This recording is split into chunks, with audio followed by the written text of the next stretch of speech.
The Bible is a very old book. It's full of stories. Some are happy, some are sad.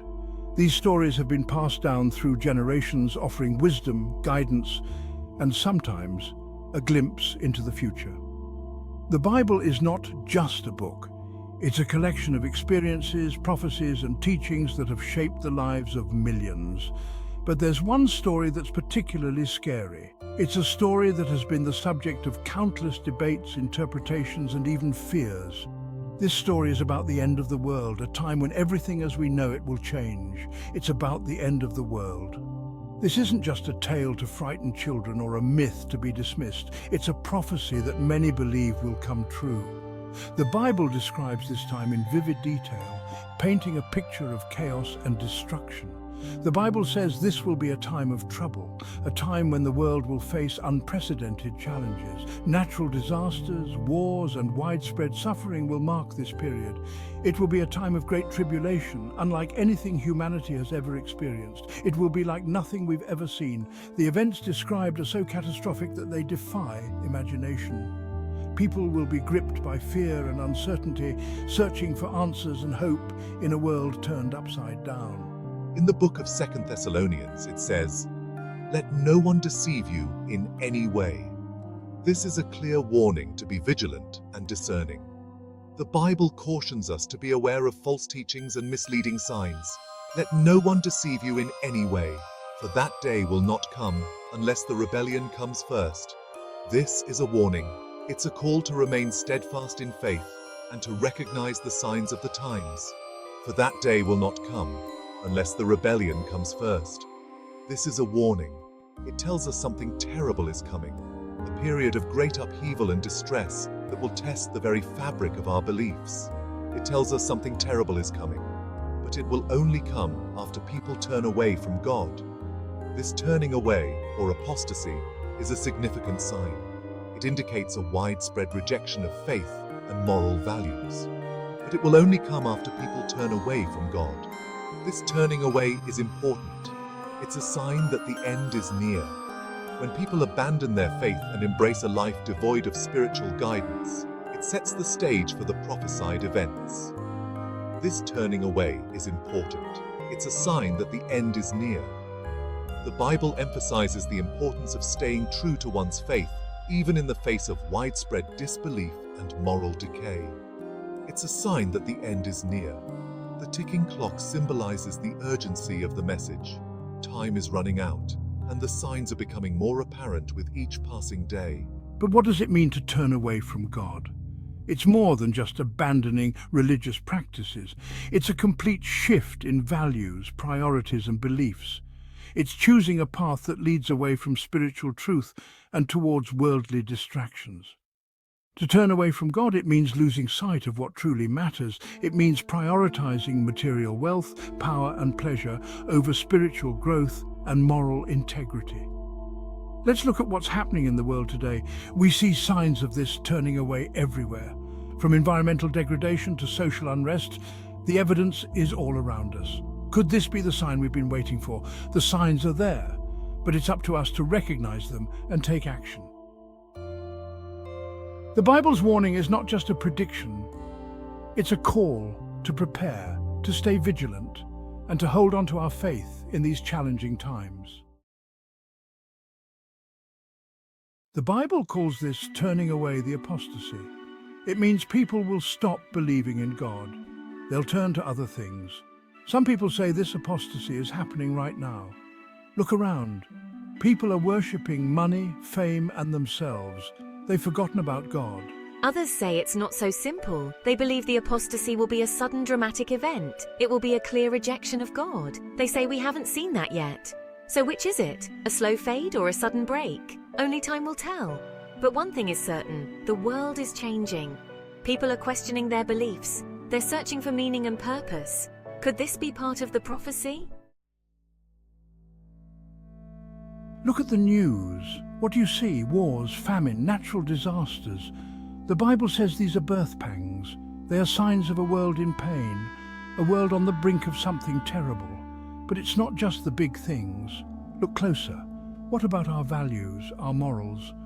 Selfishness and greed are everywhere. People are losing their compassion. They are more interested in themselves than others. The Bible warns us about this. It says in the last days, people will be lovers of self, lovers of money, proud, arrogant, abusive, disobedient to their parents, ungrateful, unholy. Doesn't that sound familiar? It's like looking in a mirror. Section 4. The Mark of the Beast: Control and Conformity. One of the scariest prophecies is about the Mark of the Beast. This prophecy has been a source of fear and speculation for centuries, capturing the imagination of countless individuals who ponder its true meaning and implications. The Bible says this mark will be a sign of allegiance to the Antichrist. This allegiance is not just a simple mark, but a profound declaration of loyalty to a figure who embodies ultimate evil and deception. He's a powerful evil figure who will deceive many. His charisma and promises will lure people into a false sense of security, making it difficult for them to see the truth. He will promise peace and prosperity. These promises will be enticing, especially in times of turmoil and uncertainty, where people are desperate for hope and stability. But it will be a lie. The peace and prosperity he offers will be fleeting, and the true cost of his promises will be revealed too late for many. People who refuse the mark will be punished. This punishment will be severe, ranging from social ostracism to physical harm, as the regime seeks to maintain control. They won't be able to buy or sell. They will be outcasts. This economic exclusion will make daily survival a challenge, pushing many to the brink of desperation. Some believe this mark could be a microchip implant. This theory suggests that technology will play a crucial role in the enforcement of this mark, making it nearly impossible to avoid. It could be used to track and control people. With advancements in surveillance technology, the ability to monitor and manipulate individuals has never been more feasible. Others think it could be a symbol or a pledge of loyalty to a corrupt system. This interpretation sees the mark as a metaphor for unwavering support to a regime that demands absolute obedience. Think about the technology we have today. Facial recognition, digital currencies, social media monitoring. These tools, while convenient, also have the potential to be used for unprecedented levels of control and surveillance. Is this the beginning of the Mark of the Beast system? The convergence of these technologies raises questions about the future and the potential for misuse. It's easy to see how these technologies could be used to control people.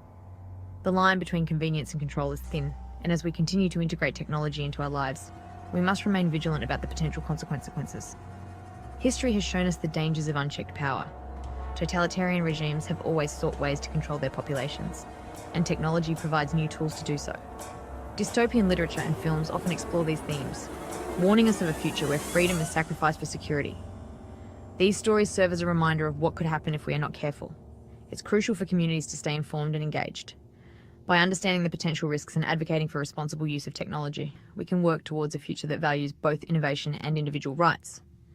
Balance is key. While technology can offer incredible benefits, we must also be mindful of its potential to infringe on our freedoms. Responsible use and awareness are essential.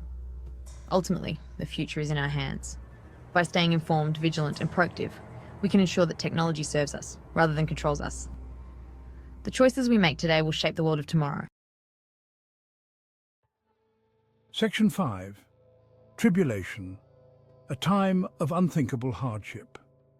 This chapter delves into one of the most harrowing periods foretold in ancient texts. The Bible speaks of a time of great tribulation, a period marked by severe trials and suffering that will test the very fabric of humanity. This will be a period of unimaginable suffering, where the very essence of human endurance will be pushed to its limits. Natural disasters will ravage the earth, leaving destruction and chaos in their wake. Tornadoes, floods, and other catastrophic events will become more frequent and severe. Wars and famines will kill millions, tearing apart communities and leaving countless individuals in a state of despair. The struggle for survival will become a daily reality for many. It will be a time of darkness and despair where hope seems distant and the future uncertain. The world as we know it will be shrouded in a veil of suffering.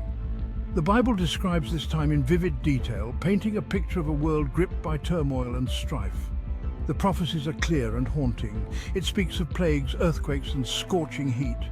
Swarms of locusts will devastate crops, earthquakes will shake the foundations of cities, and relentless heat waves will make life unbearable. It tells of rivers turning to blood and the sun turning dark. These images are terrifying, evoking a sense of dread and foreboding. The natural order will seem to collapse. They paint a picture of a world gone mad, where chaos reigns and the familiar becomes unrecognizable. Society will be on the brink of collapse. Is it possible that these prophecies are symbolic? Could they be metaphors for the challenges we face today, rather than literal predictions of the future? Could they be metaphors for the challenges we face today? Climate change, global pandemics, economic collapse. These threats are real, and they mirror the tribulations described in ancient texts, and they are growing stronger. The signs are all around us, from the melting glaciers to the raging wildfires. The world is changing, and we must be prepared to face these challenges head-on. Section 6. A glimmer of hope, the promise of 1,000 years of peace. But there's hope. The Bible also speaks of a time of peace and prosperity. This is the millennial reign of Christ. After the tribulation, Jesus will return to earth. He will defeat the Antichrist and establish his kingdom. During this time, there will be no more war or suffering. Justice and righteousness will prevail. People will live in harmony with each other and with nature. It will be a time of healing and restoration. Section 7. The clock is ticking, a call to action. The Bible's prophecies can be frightening, but they are also a wake-up call. They remind us that we are living in a broken world, a world in desperate need of redemption. We must be vigilant. We must be aware of the signs of the times. But most importantly, we must be ready, ready to face whatever the future holds, ready to stand firm in our faith. The Bible tells us that no one knows the day or the hour of Christ's return, but we are to be watchful, we are to be prepared. The time is short, the end is near.